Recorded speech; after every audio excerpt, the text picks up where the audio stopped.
It's finally draft day in Nashville. Everything is happening. Every GM's going to be buzzing on the floor looking to make moves. Probably except for Ken Holland. Let's get into it with the lead.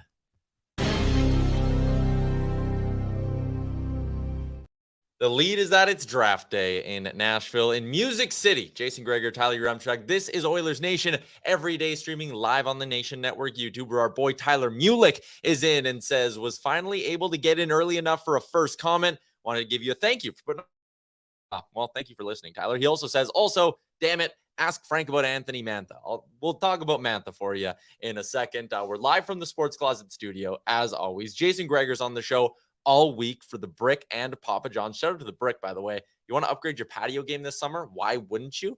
I keep forgetting how early in summer it is. We've had such good weather in Edmonton from like an early point that it feels like it's already like July or August. Still tons of time left in the summer to upgrade your patio at the Brick. Gregs, what's going on? Well, you're right about Ken Holland. I think Oiler fans, this is only the second time in franchise history that they will not have a first-round pick.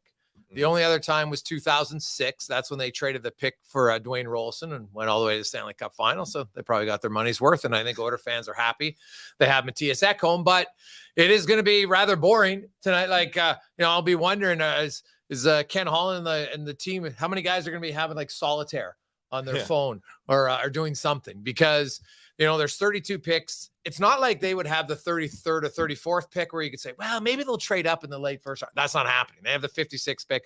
The only story, I think, is a possible trade today or tomorrow for the Oilers. I think it's probably more likely tomorrow, not a guarantee, but probably more likely tomorrow when it comes to Kailer Yamamoto, because the Oilers have to trade him. If they don't facilitate a trade by Friday morning, basically Thursday night, then he's got to go on waivers if you want to buy him out Friday, and you can put him on waivers for the purpose of the buyout period ends on the Friday, but you can actually put him on waivers that morning for the purpose of a buyout, and away you go. Obviously, that's not what the Oilers want, because even though the buyout's only $433K this year and $533 next year, that's still less cap space than if you can just trade him away. Right? I'm not expecting a big return by any stretch of the imagination. Right? Like Kevin Hayes got you a sixth rounder and you had to retain half, to get, which I don't understand what the Flyers did in that. That's really kind of all it is. I think the Oilers more so it's talking about what are they looking for in the draft. And I think all things are even. And, I hear the best player available. Sure, you want to take the best player available, but there's a shortage of right shots in the organization. Right shot, puck moving defenseman after Evan Bouchard, there's not a lot. So I could see that being a position they look for. Or, hey, you can never go wrong with another center. But I think they would, that first pick, unless there's somebody who falls to 56 that they're really high on, I think they're going to take a right shot. A right shot. What do you think about the idea of them maybe trading down with 56? Ken Holland's traded down a few times during his tenure as Oilers GM. I think it honestly is probably pretty smart. This is a deep draft. If there's a handful of players you like at 56, some teams willing to say, hey, we want to bump up 20 spots. We'll give you a late round pick too. Why not? Yeah, usually like if you're at 56, you don't want to fall back too far. So I could see them, 56. Do they want to fall out of the second round? They want to go to 65, which would be the third rounder, I think it is. There might be one extra second round this year for compensation from someone. But either way, I don't know if they want to fall that far back. And if you look at history, you can go back 3 or 4 spots and then you get a fourth rounder, because they don't have a fourth or third or fifth. So yeah, I think when you do the math and the percentages, your odds are if you have more draft picks, you're going to have a better chance of some of them panning out, because you're drafting 18-year-old kids, a few 19-year-olds, but a lot of 18-year-olds, even the odd 17-year-old who's yet to turn 18 before September 15th. So I think that's way more likely than trading up. But talking to Tyler Wright, he thinks there's some really good players in that range of 56. And so if one of the guys they really like is there, they're going to make the pick. Be interesting. But today, like you touched on it, if you're sitting there thinking, oh, maybe the Oilers get into the first round somehow, there's no path for it. There's no one on their roster they're not getting in it, that they'd be willing to move that merits a first rounder. I would be really surprised if we see any amount of breaking news tonight from the Edmonton Oilers, but that ties in to our Sherwood Ford Giant offseason question in the month of June. There's only a couple days left in the month of June as well. Sherwood Ford will be making a donation to the Strathcona Community Hospital Foundation for every test drive taken by you, the listeners. So head out to Sherwood Ford, go test drive that new F-150 Lightning pretty cool. I checked it out myself once. Go test drive it. All goes to a good cause. Today's giant offseason question is, well, with Edmonton not expected to do much, what is the biggest story you're watching at the NHL draft? Where is Matt Michkov going? To me, we all know who's going number one. It's Bedard. And a lot of people assume Fantilli's going number two, and you can make an argument for it, but where is Michkov going to go? I'd seen some rumblings that there's a chance the Ducks would consider him. And I don't think it's a massive reach, right? I don't think it's a massive reach. I think, honestly, if this wasn't a year where there was limited views, I think we'd be talking about him as an obvious number two selection. So to me, Columbus, as of yesterday, they hadn't even interviewed him yet. So I don't think he's on their radar.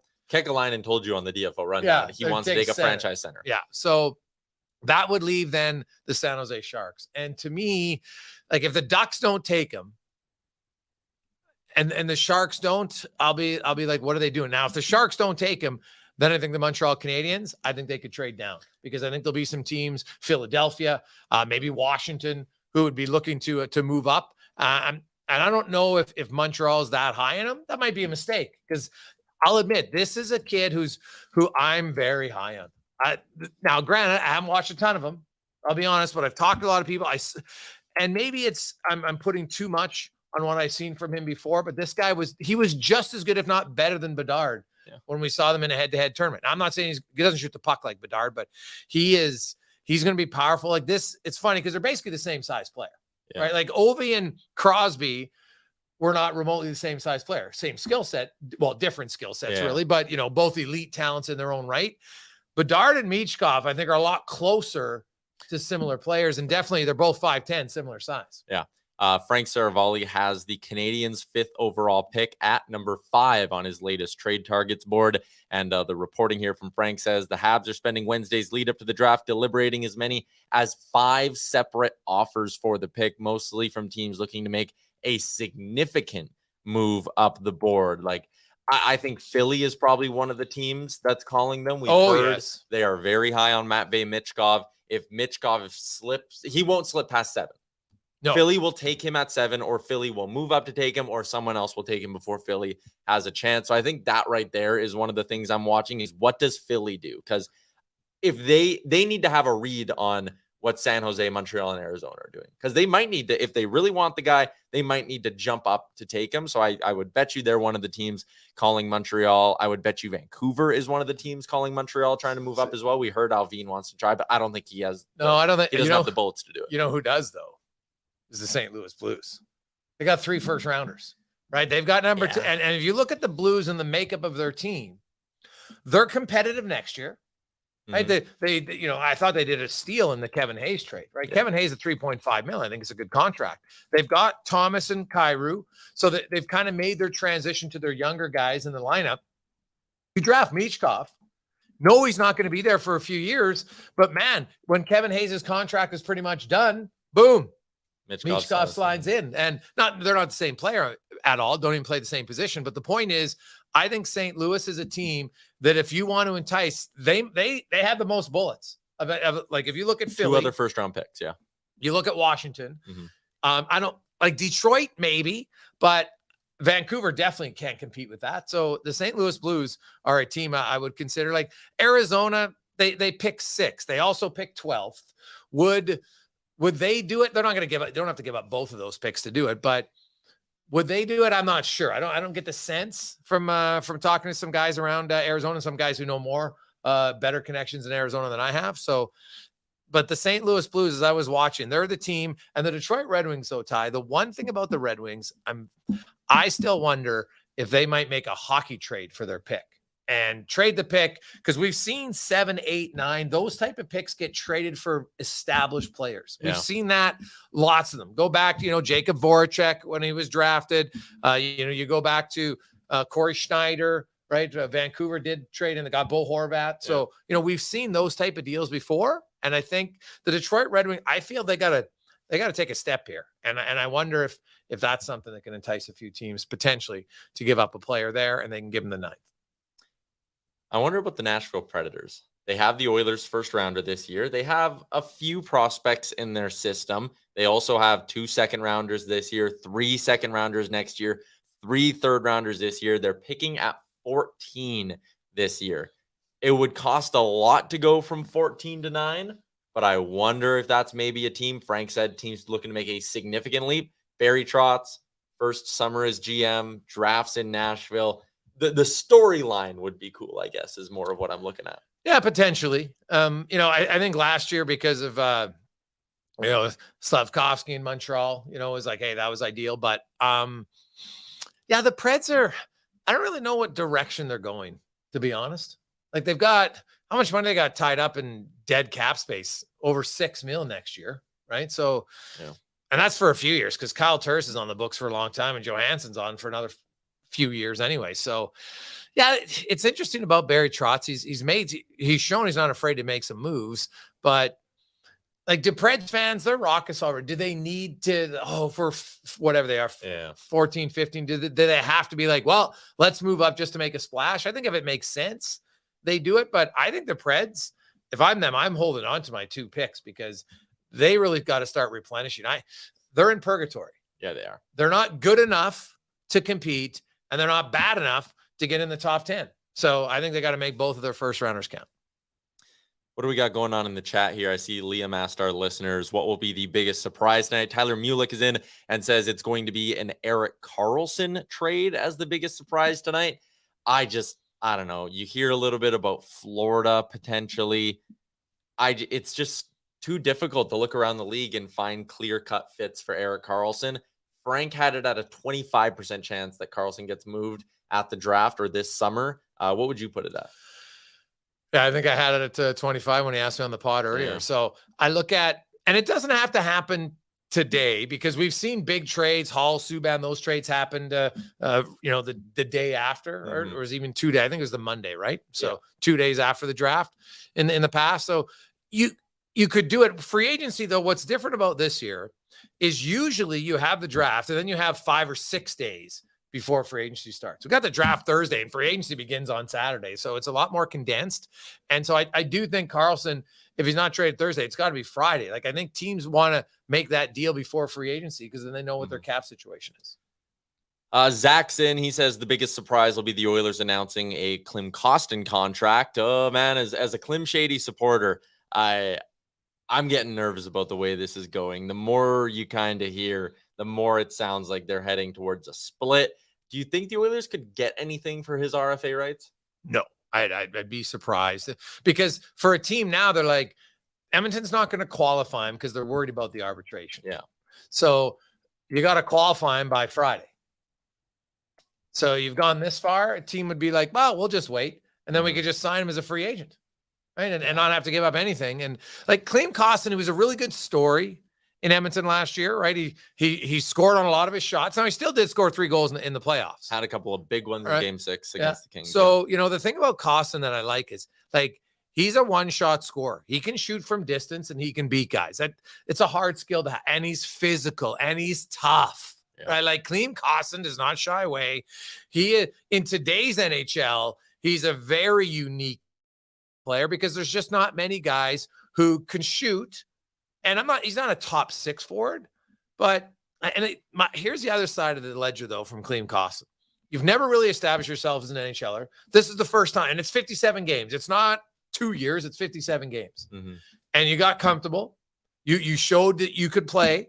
Now you didn't play huge minutes, right? There's some defensive issues at times, which is fine. He's still a young player, NHL wise anyway.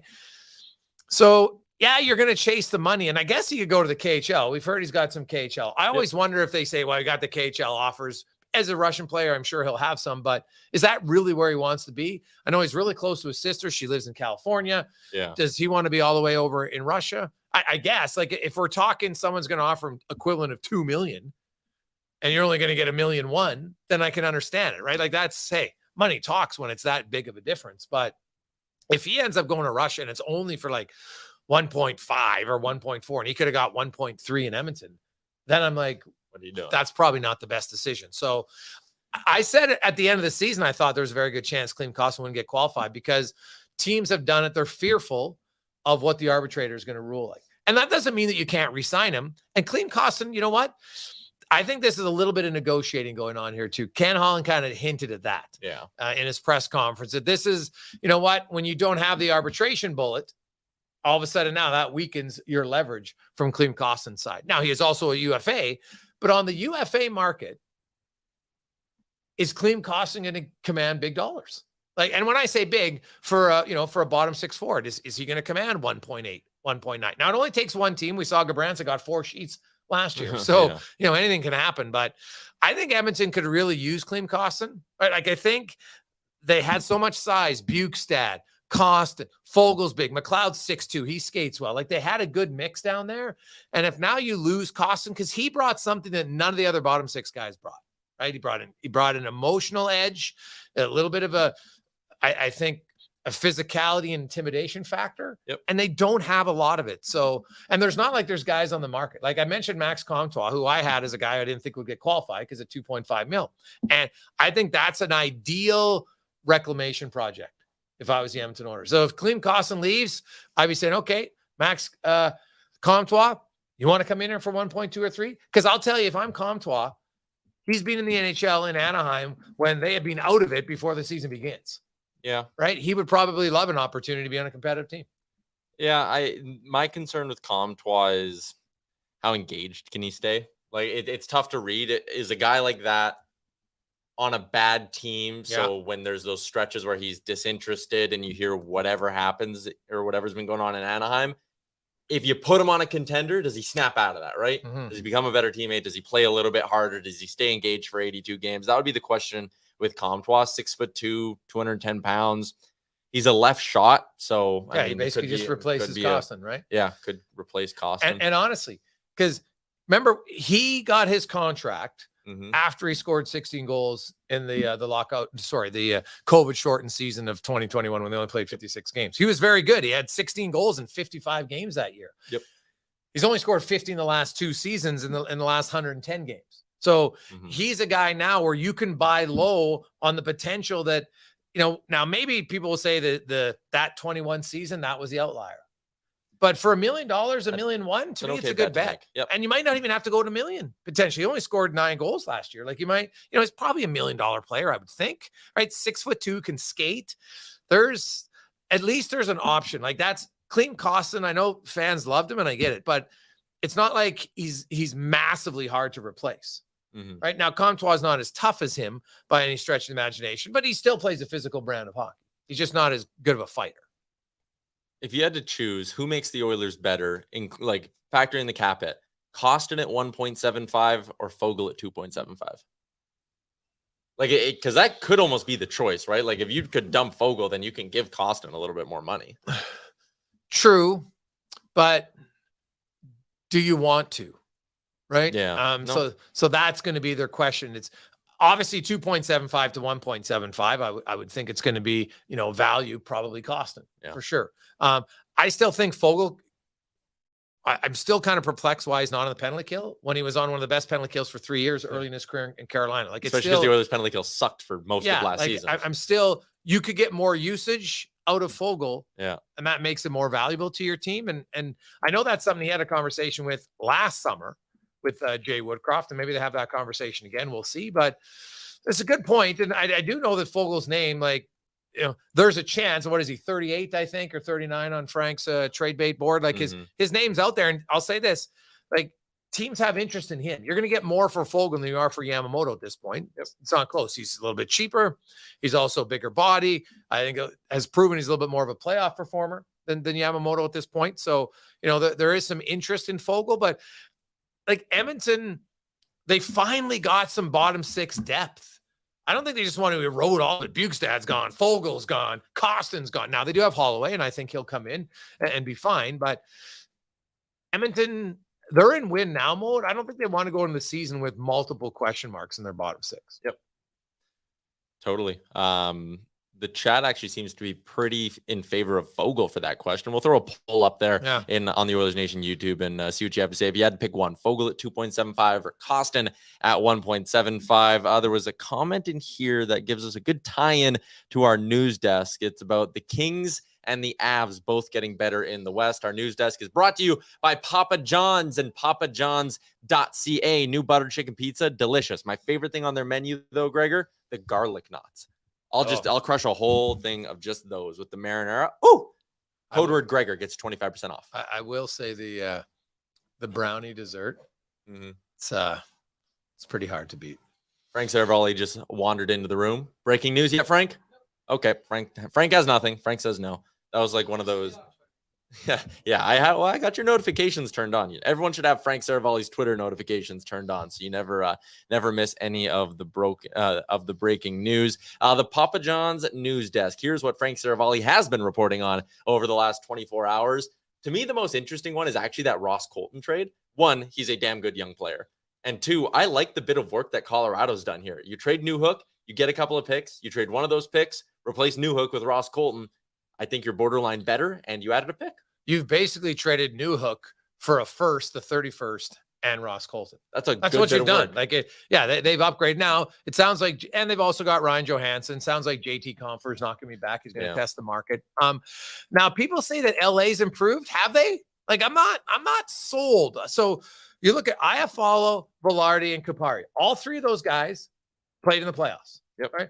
As did Sean Durzi. So now there's 4 guys from your playoff roster that are gone, and you brought in Pierre Luc-Dubois. So let's say Velarde's an RFA. And even if Velarde gets $4 million, which I'm not sold that he does, but let's say he gets $4 million on his deal in Winnipeg, and Kupari's at most is getting $1 million at the most. So, and if it comes in less than that, the combined cap hit of those 3 is basically the same as the 8.5 for Dubois. So I'm not sold that LA is that much better. Is Dubois the best player of the 4? Yes. But how much better is he than Velarde and Iafallo? Like, he's better, but now maybe he'll go to LA and be better. But I've looked at Dubois and I just feel like I need more for, like, you paid him 8.5 sheets. He's got to score way more. And where is he? Like, who's he going to play with? Because there's some pretty skilled players in Winnipeg. Does he have a better winger than Kyle Connor? Nick Ehlers. Right? Like, look at LA's wingers. They're good, but now Fiala, I should say, but he's not a shooter like Kyle Connor. Him and Fiala actually might look pretty nice. Like, they might be good there, but so I don't know if I buy yet that I got to see what LA does here in free agency before I'm going to say that LA is clearly improved. Yeah, just taking a peek at just their box cars from last year. 73 games for Dubois, 27 goals, 36 assists, 63 points. I believe that was a career high for him. Yeah, Velarde had 41. Yeah, but he scored 23 goals last year. Yes. 5 of them came on the power play, so 18 goals off the power play. That I think he's maybe being a little bit undervalued here. Like a 6'3" forward. He's young.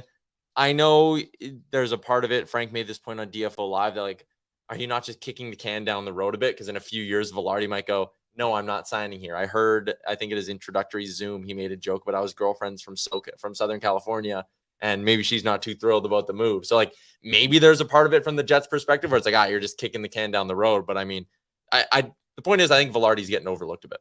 Oh, 100%. And as far as kicking the can down the road, like, what are you expecting? They were going to trade for a young guy who had 7-year deal already. Like, there's not many of those guys out there. So, that was kind of the situation they're in. Considering everybody knew he was going to leave in a year. He basically picked his spot. I'm impressed that Cheveldayoff got what he did, considering he wasn't in a position of strength here. Yeah, like LA, who were they bidding against when Dubois? Now, he didn't have a no movement clause, but basically he was saying, hey, if you don't trade me to a team I want to go to, tell that team I'm not signing there. Yeah. So, LA, I thought they gave up a lot considering the situation. I thought Cheveldayoff did pretty well. I'm curious to see what, though, he can do in the subsequent deals, specifically for Hellebuck and Scheifele. Yeah, that'll be the interesting one. We haven't heard a lot when it comes to the Mark Scheifele market. Both Scheifele and Hellebuck. We haven't heard a lot about either of those two. Here's a headline that'll give Oilers fans maybe a bit of a chuckle.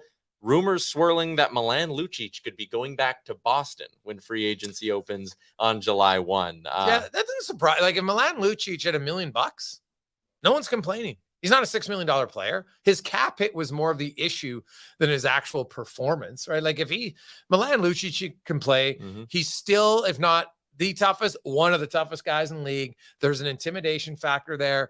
And if he scores, 9-10 goals as $1 million for you and is physical, he's fine. And like he's beloved in Boston. They love him there. They love him there. So that wouldn't surprise me at all if he goes back. And you know what? Like Milan Lucic has made more than enough money.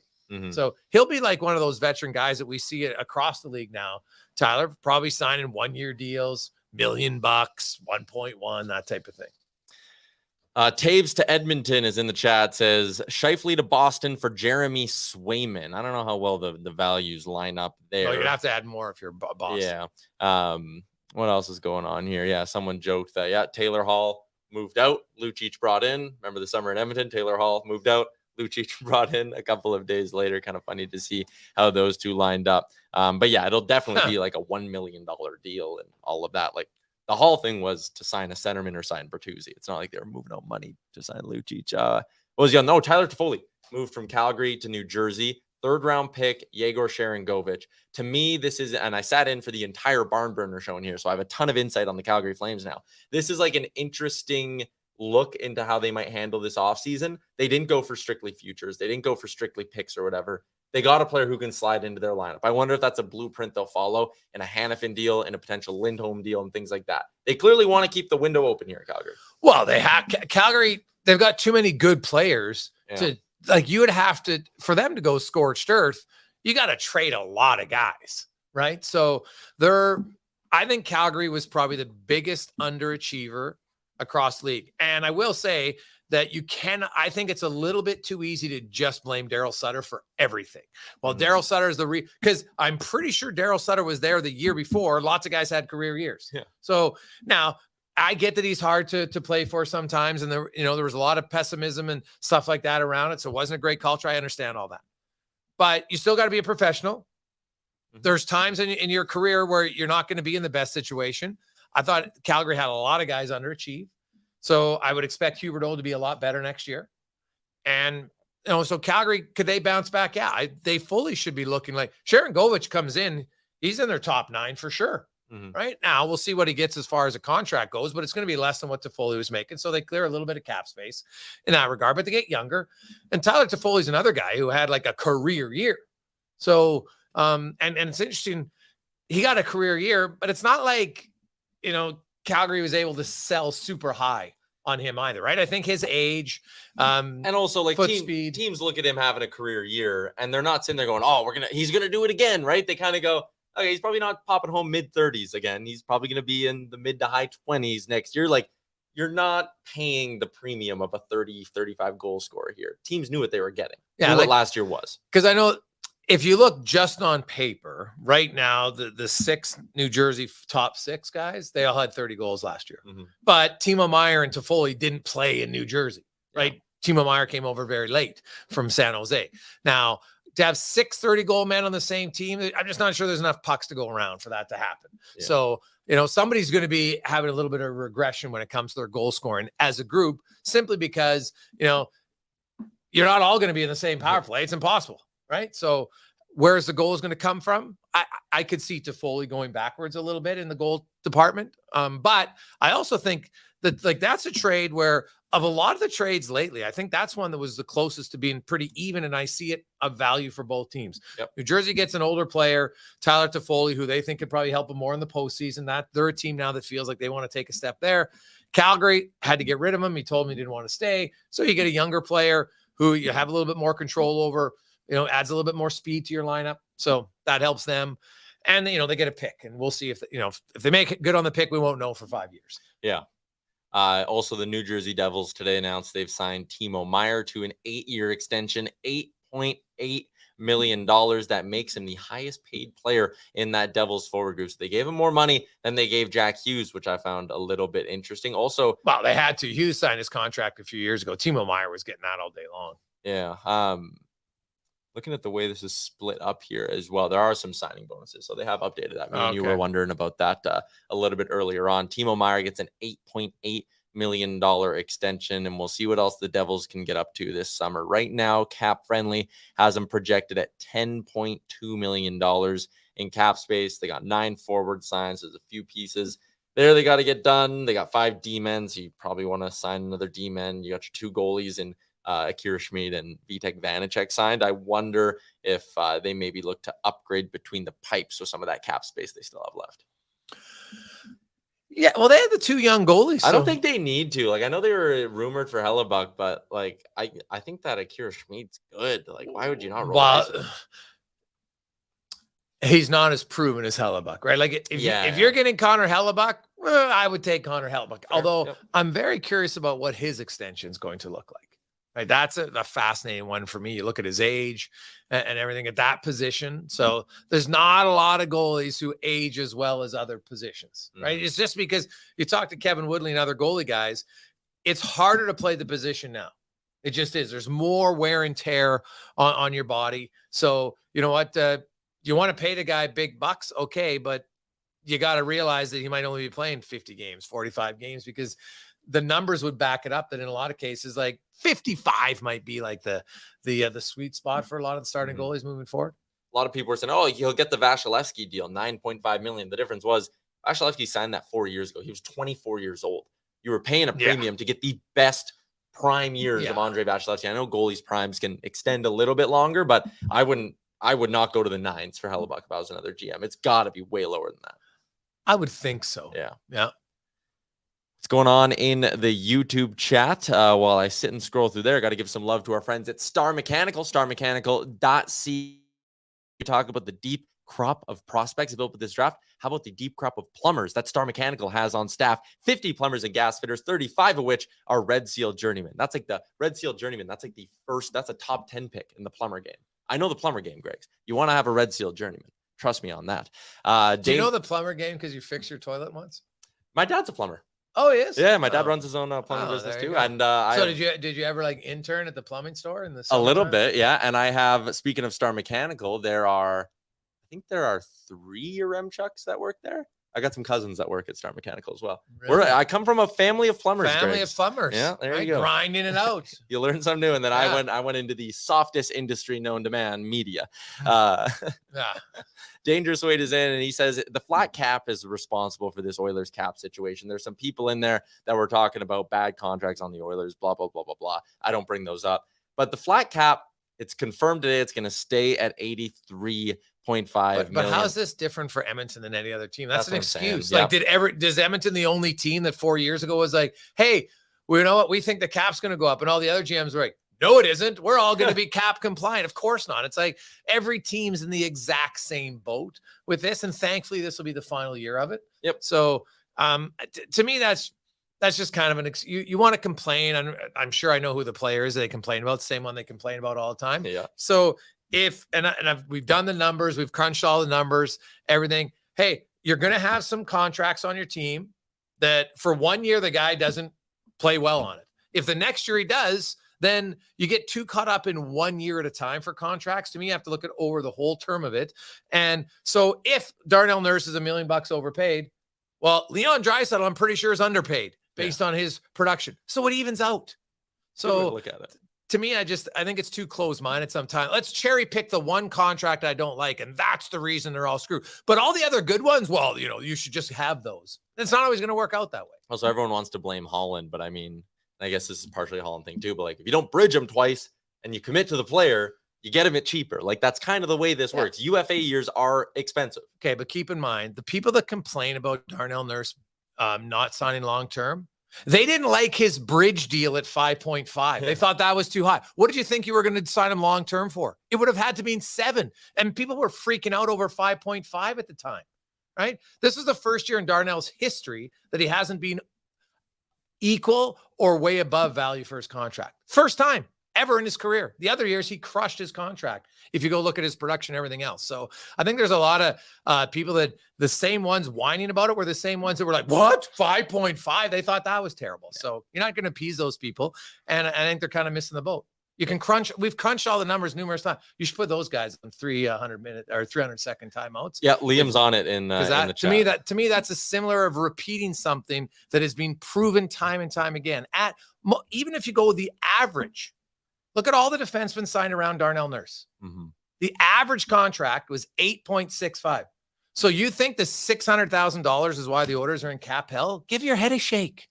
Yeah, no, it's definitely not the problem. And yeah, the flat cap, I like what you said. It's an excuse. I mean, you think the Toronto Maple Leafs are sitting there thrilled with the flat cap? Rattle off every contending team. Like, the Avs have to let JT Compher walk this offseason. Had to get creative with other things. Like, the flat cap is hurting everyone. It's not like it's just a unique to the Oilers situation. No, the key is you have like last year, mm-hmm. all the bets they made on short-term deals, they got really good value on those players.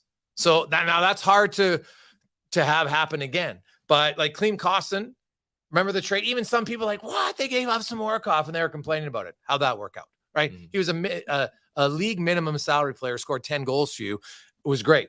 You look at Derek Ryan's production, fine. Matthias Janmark's production, fine. Right? Like all their bottom guys were pretty much, Ryan McLeod at $800K. Fine. Now you're not going to get that this year, but you're going to have to go out and find some guys $900K, and then you're going to have to really hope that they are productive for you. That's just the reality in a cap world, is that every team looks for guys who can outperform their cheap contracts. Yeah. Interesting stuff going on in the Facebook comments as well. So I want to get to a few of these. Avery is in and says the more likely action is coming at the deadline, not in the offseason when the free agent market is one of the worst of the last 2 decades. And then Mike chimed in and said the rental market at the deadline won't be good. So you got to make some action right now. And I disagree. I agree with the first one from Avery. I think right now there's probably not a lot Ken Holland can do. As much as people would love for him to go make a big splash, you only have so many bullets. You only have so many picks that you can trade from next year. You only have so many high-end prospects in the system. You don't know how the season's going to play out. This team, as it's currently constructed, as it was constructed last year, it's good enough to be in the hunt. They will be a playoff team come the trade deadline. They're going to make the playoffs next season. What happens, and I know people don't love to think about this, happens if 3 or 4 months into the season, one of your top 6 guys goes down with an injury? Boom, LTIR space, boom, then you have a clear need. What happens if one of your top 4 defensemen goes down with a long-term injury? Boom, you have cap space, boom, you have a clear need. Right now, do you want to go move next year's first and all of that and move Xavier Bourgault and bring in a piece to have them right from the jump? Or see how the year plays out, see what your needs are, see what kind of step Dylan Holloway takes, see the kind of step that Philip Broberg could potentially take if they give him enough minutes. Like, I think the idea of just sitting back and waiting, I understand it's frustrating for some fans, but that's probably the play here. So the one point you mentioned, the deadline, there won't be a lot of people. Let's just look at some of the current UFAs who, unless they sign extensions. Yeah. Now, I'm not talking big because I'm obviously Austin Matthews is not somebody that you're going to be acquiring. But look at some of the other names, Matt Zuccarello. Right. Anthony Mantha, Adam Henrique, Jordan Eberle, Teuvo Teravainen, Michael Backlund, Brady Shea. Now he's probably going to be on a playoff team. Right. So Tom Wilson, like, what if the Capitals, what if they stay? are as bad as some people think they're going to be? Right. Like, there's lots of guys. And the other thing is Matthias Ekholm, no one thought he was going to be available. Heck, he wasn't really available before then. So I think it's way too premature to suggest that the deadline, there is not going to be quality players there. I find teams are more aggressive at the and consider that the salary cap is going to be jumping up significantly the following year. Yep. You might have teams now who are like, okay, we know we can take this guy, even as a little bit higher now, because we got way more cap room coming in the future. Yep. Right. And so I actually think the deadline next year might be busier than we've seen. Yeah, because teams will know the flexibility that's coming in the summer. We threw up that poll earlier in the show and said pick one, Fogle at 2.75 or Costen at 1.75. It was very close, but 60% of you sided with Klim Kostin at 1.75 million. So we'll close off the poll there. Once again, shout out to Star Mechanical, starmechanical.ca for that one. Danger Suede he says, pull a Vegas, dress less players in the first half of the season, accumulate cap space. I am not nearly smart enough to understand how that works, so I couldn't tell you if that's even an idea. What is he saying? Not. dress less players in the first half of the season and accumulate more cap space as you go? I don't know how that works. It wouldn't be dress. Yeah. He's saying carry a 22-man roster instead of a 23-man roster, which is what Edmonton did last year. Yep. And they could do it. Like they're probably going to have to. Yeah, they're probably even if they go with 22, like they're not going to have a boatload of cap space to begin with. So I think they will be carrying 22. Basically, what accruing cap space is, Tyler. So let's say it's 83.5 mil. And you have every day that you are under. Now it says that your cap is, let's say you have 82.5, but you're gaining that space all year long. So you end up having a little bit more cap space come at the deadline. I think $1 million ends up being like a $4 million player in actual AAV. Yeah. Right. So that's the benefit of it. And the Oilers haven't been in that situation because they've been starting the season in LTIR for the last few years due to Clefbaum and Smith. So that's the ideal option. The Oilers have openly talked about that. So I fully expect them to want to hopefully be accruing cap space. But that plan can go out the window fairly quickly, as you mentioned, if suddenly you get anybody with a significant contract who goes on LTIR. Yep. Mainlander Tim said, why not trade some of your picks this year for picks next year, saying the second rounder, like trade the second this year for the second next year. I think the Oilers want to add a prospect to the system, right?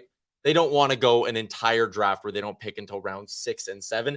You probably want to get a piece added back into the system here and have something to show for this deep draft. You know what, Tim, it's interesting because I actually asked Tyler Wright that question. Oh, really? Him and I were talking about it. I'm going to have it up tomorrow before round 2 when the Oilers are probably going to be a little bit more into the draft tonight where they'll do nothing. And he said, hey, in theory, yes. The problem is how many times has that happened? And he could remember one in recent history. I think he said it was the Penguins and the Islanders where they traded a second rounder for a second rounder the following year. Yeah. It's very, very rare. Because I looked and I couldn't find it. And I'd asked him like, hey, like I didn't want to go through every transaction just for something like that. But he could only come up with one that he remembered. So is it something that you would think about? Sure. Is it likely? Probably not. There's much more likelihood that they would trade back and have 2 picks from it in this year's draft. Mm-hmm. Let's get to the AMA Travel Trade Machine for today. We are down here in Nashville, all because of our friends at AMA Travel. Check them out, amatravel.ca. Here's one. It involves Alex DeBrincat. It involves the Detroit Red Wings. Gregor, who says no? DeBrincat for Philip Zadina and 17th overall. If you're the Sens, you still add a young player back. You get 17th overall. You're going to make a pick. It's like you're getting less in theory than what you gave up to get him a year ago. So Sens probably don't like that. Like Zadina to me is like he came in with a lot of hype and promise, and you know the guy can shoot the puck. Let's make like he's got a shot. He's a high volume shooter. That's Can I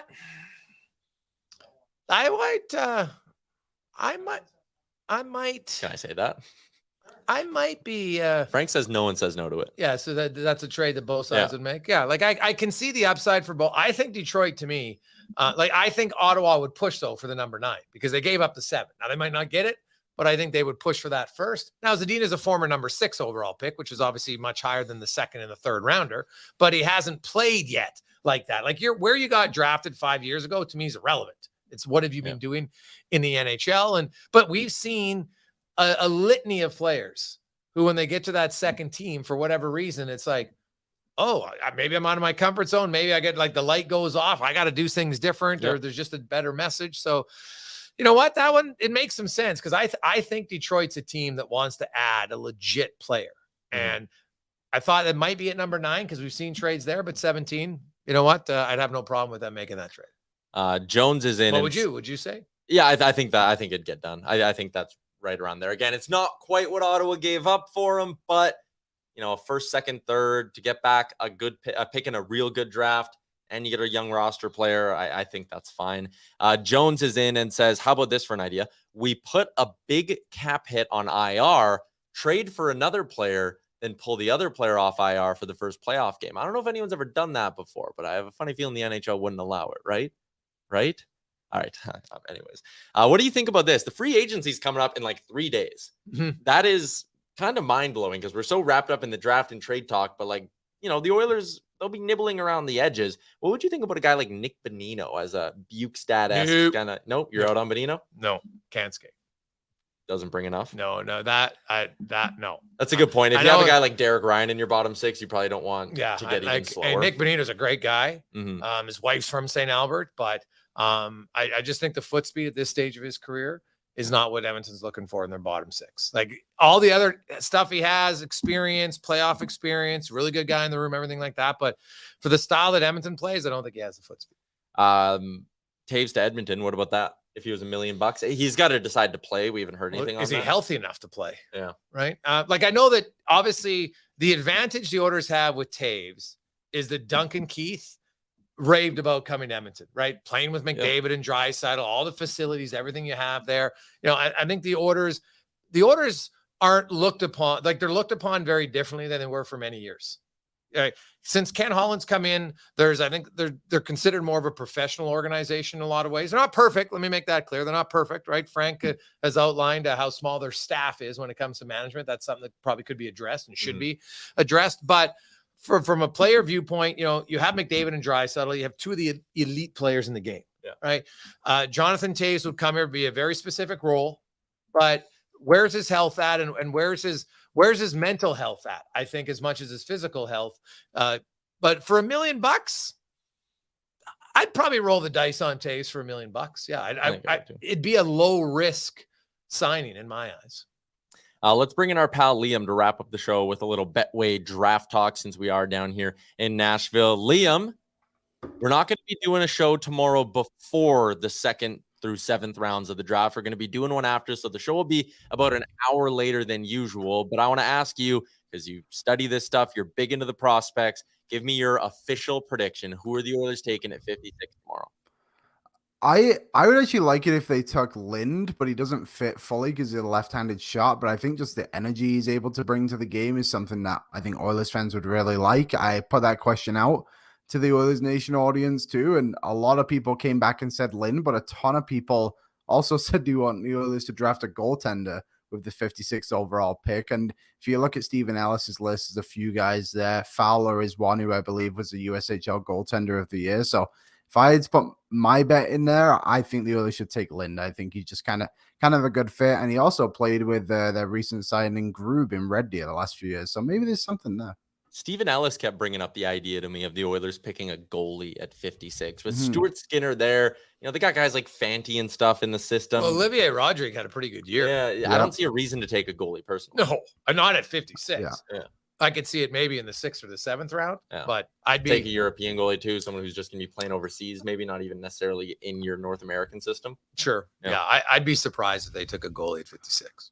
They took one last year too in the 6th round in Johansson, I believe his name is too. Yeah. So they would have 4 goalies under the age of 25 and 24 in their organization. It just doesn't seem something necessary for 56. Yeah, I hope whoever they take in the 2nd round is here. It would be nice to actually get a chance to chat with them and do all of that. Because most of the 2nd rounders most of the 2nd rounders are at the draft. Most of them, unless now I know there was lots that are having trouble getting here because of all of the travel snarls and snafus due to the East Coast weather. So I haven't got an update if how many of those have arrived or not, but. I know last night they were talking about, you know, guys trying to find ways that they could pay somebody to drive them here. Yeah, because it's like a 12-hour drive, I think, from Toronto down here or something like that. So a bunch of prospects, we're stuck and trying to figure out how to go. Some people were saying Oliver Bonk is the pick that they want to go at. Liam, I think he'll be off the board by the time the Oilers pick at 56, no? Yeah, I saw people saying that earlier on. I think he's more of an early 2nd round guy than a late 2nd round guy, to be honest. But the thing is, like, it sounds like there's going to be a ton of players available there for the Oilers at 56. Honestly, a lot of like Western Hockey League guys too. I think a lot of people on our chat might be familiar with, and also like the Oilers don't have that Ontario scout, right? And since Ken Holland came into the job, they've only taken 1 player in the OHL since Ken Holland came in. And I know people go to the OHL, but it's a nice little joke. Yeah, it's like I've talked to the scouts, and I've actually talked to guys who are outside the Oilers organization. They say they have lots of guys that are scouting the Ontario Hockey League. They just don't have like the official title or whatever it is. Yeah. Looking over at Betway for some ways that maybe we can get in on the action today, Liam, since the Oilers aren't going to be in on a lot of action. What do we think? It's spicy. The line is moving a bit. Matvei Michkov 7-1 to go second overall. It's really dropped because it was 11-1 yesterday. Yeah, so it's moving a little bit. I don't know. His over-under is set at 4.5. So either goes 1, 2, 3, 4th overall or after 4th overall. That's a tough line. But Michkov's the story of the draft, and you can get in on the action at Betway. Liam, where do you think he goes? I think I would actually love to see him in Anaheim, to be honest. I think just to kind of shake up the draft a little bit. I don't think he goes any lower than Philly, which is kind of the generic answer to it, right? But I'm curious about 3 now. Is Will Smith the guy who's the odds-on favorite to go there? Because I know Leo Carlson is kind of a guy who everyone assumed, and now it's Will Smith. Available. Yeah, if Fantilli's still available, then all of a sudden you're looking at him. But Leo Carlson is minus 250, Liam, to take that spot. What's Will Smith at 3? Apparently that's picked up some momentum today too. Plus 200. I don't hate I don't know. Michkov to go exactly 5th overall at plus 220 seems like a decent bet. Either Montreal likes him or Montreal trades that pick. Or if you're looking on your screen right now, this is what Stephen Ellis has mocked up earlier in the day. And he's thinking kind of like you, Michkov to 4. It would make a lot of sense there too. Yeah, I honestly, it's funny to sit there. He makes sense everywhere because he's that damn good. Yeah, he is. He's a really good player. Yeah. And like I said, to me, the thing that makes him the most attractive is you have built-in idiot proofing. Yeah, you can't rush him, and teams do it. Like we could just go in the last 6 years and mention how many young guys were, and lots of different guys who are. Oh no, this organization's really good. Oh yeah. Not when it comes to 18-year-olds and like, ooh, here's the shiny new toy. Let's bring him in. And how many of them had success? Yeah. How many? Like, it's not a teenager league. It just, there's a few unicorns, McDavid, Crosby, sure. But, Austin Matthews, although he was 19. It's just, it's not a teenager league for the vast majority of players. Like, I looked at Owen Power, the benefit of him, they didn't rush him. They came in, he gets a year later. And he had a great year. Yeah. Massive difference. So you're going to get Michkov for a few years. Who cares? You're not going to be good anyway. Yeah. So now when you get him, you should hopefully be a little bit better. And now you're going to get unreal value for all 3 years on your ELC, not just like, when he's 22 to 25 years old, potentially 21, 24. It's crazy.